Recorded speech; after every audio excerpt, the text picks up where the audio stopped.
সম্প্রতি সময়ে আসিয়ান গ্রুপের চেয়ারম্যান মোহাম্মদ নজরুল ইসলাম ভূঁইয়ার বিরুদ্ধে তাকে ঘিরে জোরপূর্বক বিয়ের চাপ, অবৈধভাবে তাকে আটকে রাখা এবং শারীরিক নির্যাতনের অভিযোগ এনে তিনি রাজধানীর খিলক্ষেত থানায় একটি মামলা দায়ের করেছেন, যেখানে তার সঙ্গে ঘটে যাওয়া ঘটনা তিনি সংবাদ সম্মেলনের মাধ্যমে জানিয়েছেন। কিন্তু এই সংবাদ সম্মেলন করতে গিয়ে তিনি যেসব মন্তব্য বা যেসব অভিযোগ এনেছেন, সেই সব অভিযোগের ভিত্তিতে তিনি বেশ কয়েকজন মডেল এবং যারা অভিনয় করেন ইন্ডাস্ট্রিতে তাদের নাম মেনশন করেছেন। তিনি বলেছিলেন, আমাদের যতটুকু মনে আছে, নজরুল ইসলাম ভূঁইয়া তাকে কোনো একটি মডেলের সাথে অন্য একজন মডেলকে মনে করে তাকে ঘিরে ঘটনাটি ঘটেছিল সেদিন রাতে তার সাথে। কিন্তু সেই মডেলের নাম জেবা তাকিয়া। তার সাথে কথা বলা হয়েছে এমনই কিছু কল রেকর্ড সোশ্যাল মিডিয়ায় ভেসে বেড়াচ্ছে। আমরা একটু সেই কল রেকর্ডটি শুনবো এবং জানবো জেবা তাকিয়া এই বিষয়টি নিয়ে কি বলছেন। মডেলিং বাদ দিয়ে দাও, ঠিক আছে, তোমার সব খরচ টরচ আমি দিব, না আমি আমি পারবো না, সরি এই বললে আমি এখান থেকে বের হয়ে গেছি। ইভেন উনি আমাকে পরে অনেকবার ফোন দিচ্ছে, আমি ব্লক পর্যন্ত করে দিছি ওনাকে। তো এই আল্লাহর কসম দিয়ে বলছে, আমি তোমার কাছে মিথ্যা কথা বলবো না। এই পরে ওনার সাথে আমার জীবনে কোনো কথা বা কোনো মানে কন্টিনিউ কোনো চ্যাট ম্যাট কিচ্ছু হয় না। ওই জীবনে একবারই ওনার অফিসে গেছিলাম, তাও গুলশান 2 এর অফিসে।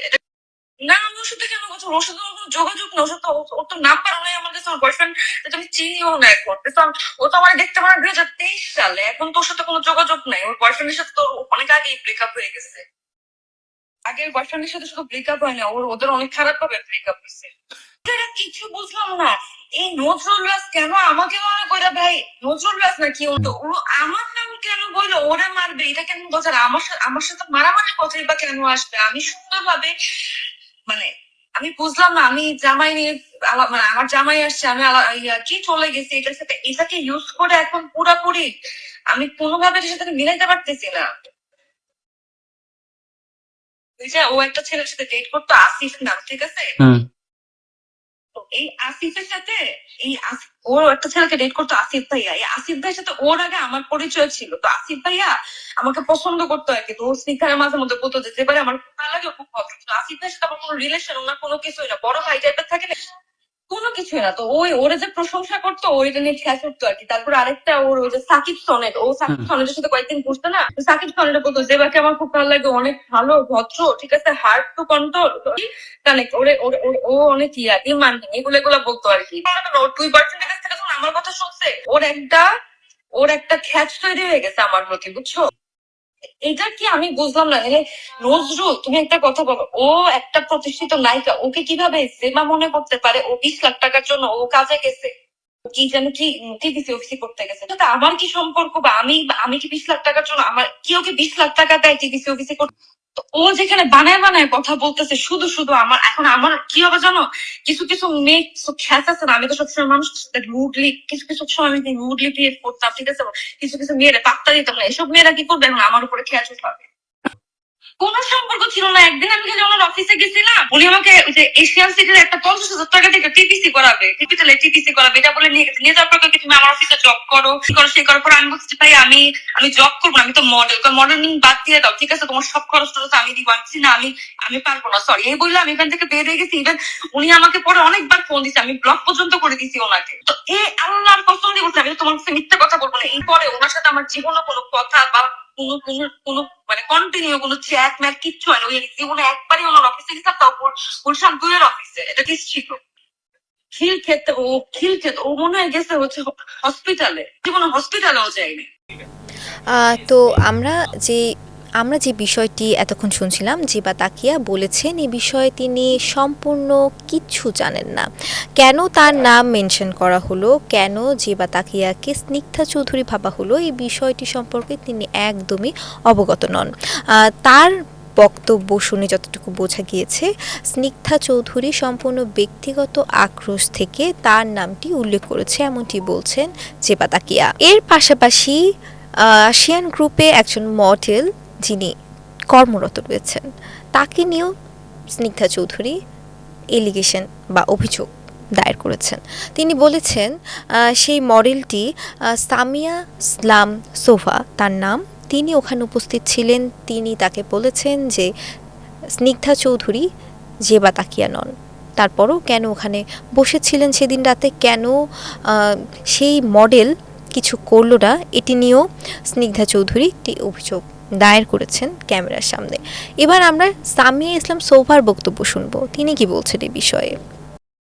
একজন প্রস্টিটিউট যে প্রতি রাতে একজন লোকের কাছে যায়, তার কথা মতো আপনারা আমাকে প্রশ্ন করবেন আর আমি সোজাভাবে উত্তর দেবো, ব্যাপারটা এরকম না। আপনারা তো সাংবাদিক, আপনারাও জানতে পারবেন, আমাদের নিজেদেরও নিউজ চ্যানেল আছে। আমার অফিস, আমি অফিসে থাকবো না তো কি অন্য কারোর অফিসে যাব? যেটা স্নিগ্ধা করছে, আমি আমার অফিসে ছিলাম, সো হোয়াট? আপনারা কি ডিটেলস মানে জেনে তারপরে কথা বলতেছেন, নাকি একজন প্রস্টিটিউট মিডিয়ার সামনে এসে যা বলতেছে তাই বিশ্বাস করতেছেন? আমি প্রেজেন্ট ছিলাম কি ছিলাম না সেটা আপনি দেখছেন। আপনার কাছে থাকে, আপনি আমার অফিসে যোগাযোগ করেন, যার বিরুদ্ধে অভিযোগ তাদের সাথে কথা বলেন। আমার জবের বাইরে কোনো এখতিয়ার নেই কথা বলার। এর কি প্রমাণ আছে? হ্যাঁ, অবশ্যই যদি থাকে আপনি সেই সব প্রমাণ দেখিয়ে তারপর কথা বলবেন। একজন প্রস্টিটিউট যে প্রতি রাতে একজন লোকের কাছে যায়, তার কথা মতো আপনারা আমাকে প্রশ্ন করবেন আর আমি সোজাভাবে উত্তর দেবো, ব্যাপারটা এরকম না। আমরা শুনছিলাম সামিয়া ইসলাম সোভার কথা, যিনি তার নামটিও গোপন করেছেন, এমনটি অভিযোগ দায়ের করেছেন স্নিগ্ধা চৌধুরী। এবার আসি যার প্রসঙ্গে এত সব কাণ্ড ঘটেছে, নজরুল ইসলাম ভূঁইয়া। তিনি কি বলছেন, তারও একটি কল রেকর্ড সোশ্যাল মিডিয়ায় ঘোরপাক খাচ্ছে। আমরা একটু তার কল রেকর্ডটি শুনবো এবং দেখব যে তিনি কি বলেছেন স্নিগ্ধা চৌধুরীকে। বাংলাদেশটা তোর কাছে বিক্রি করি নাই পকিনের জি। তোর মায়ের জিনা করাবে আর তুই এই জিনারটা খাবি। তোর মায়ের আমি ভাত খাওয়াবো, দরকার লাগে একটা ঠ্যাং একটা পাও কাইডাই না ভাত বাড়ির বয় খাওয়াবো। তুই মনে করিস তো তোরা ছেড়ে দিস আমি? তুই কত জিনা করে না টাকা কামাই করে তোরা খাস? হ্যাঁ, তোরা ধ্বংস হয়ে বাংলাদেশ মানে তোরা কি কম আর মানে তোরা এক গাড়ির তলা পরে মরে অ্যাক্সিডেন্ট করে মরবে। আর যদি মনে করো আমার লাগা লাগ বনানের থেকে উষ্টা খাদামে এক কেন বাংলাদেশ পার করে দেব। আমার জন্য আমি কত ডেঞ্জারাস। তুই আরেকজনের কাছে বিয়া দিয়ে আরেকজনের কাছে তলা থাকাবি তোর মায়ারে 100-200 পোলা তোর মায়ের জিনা করে জি হগলা শুরু করছে। তুই দেখ কি করি আমি সামনে। আমরা এতক্ষণ শুনছিলাম নজরুল ইসলাম ভূঁইয়ার কথা। তিনি অকথ্য ভাষায় গালাগালি করেছেন স্নিগ্ধা চৌধুরীকে, এমনটাই বলছেন স্নিগ্ধা চৌধুরী। তবে তার কথায় বনানী যেহেতু উল্লেখ করা রয়েছে স্নিগ্ধা চৌধুরীর বাসাও বনানীতে আমরা জানি, তো সে জায়গা থেকে আমরা বলতেই পারি ভয়েস রেকর্ডটি স্নিগ্ধা চৌধুরীর কাছেই পাঠানো হয়েছিল। তবে বিষয়টি এখনও প্রকাশ্যে আসেনি যে ভয়েস রেকর্ডটি আসলেই স্নিগ্ধা চৌধুরীর কাছে পাঠানো হয়েছিল কিনা। সব কিছু মিলিয়ে সবার মন্তব্য অনুযায়ী আমরা কিন্তু আমার মনে হয় যে আমাদের প্রধান বিষয়টি যে একজন নারী অভিনেত্রী বলি বা একজন নারীকে মারধর করা হয়েছে, সেই ভিডিও ফুটেজ ইতিমধ্যে কিন্তু আমরা দেখেছি। সেই বিষয়ে কতটুকু তদন্ত এগোলো সেই বিষয়টি কিন্তু এখনও নিশ্চিত হয় নাই। যতটুকু জানা গেছে নজরুল ইসলাম ভূঁইয়া তিনি অগ্রিম জামিন নিয়েছেন। তো সে জায়গা থেকে স্নিগ্ধা চৌধুরীর এই কাণ্ডে কতটুকু শাস্তি পাবেন বা কতটুকু সত্য প্রকাশ্যে আসবে এই বিষয়টি এখনও রহস্য দাঁড় করাচ্ছে। শেষ পর্যন্ত বিষয়টি নিয়ে কী দাঁড়ায়, রহস্যর উন্মোচন আদৌ ঘটে কিনা সেটি দেখতে চোখ রাখুন। সাথে ছিলাম আমি শ্রেয়া রায়।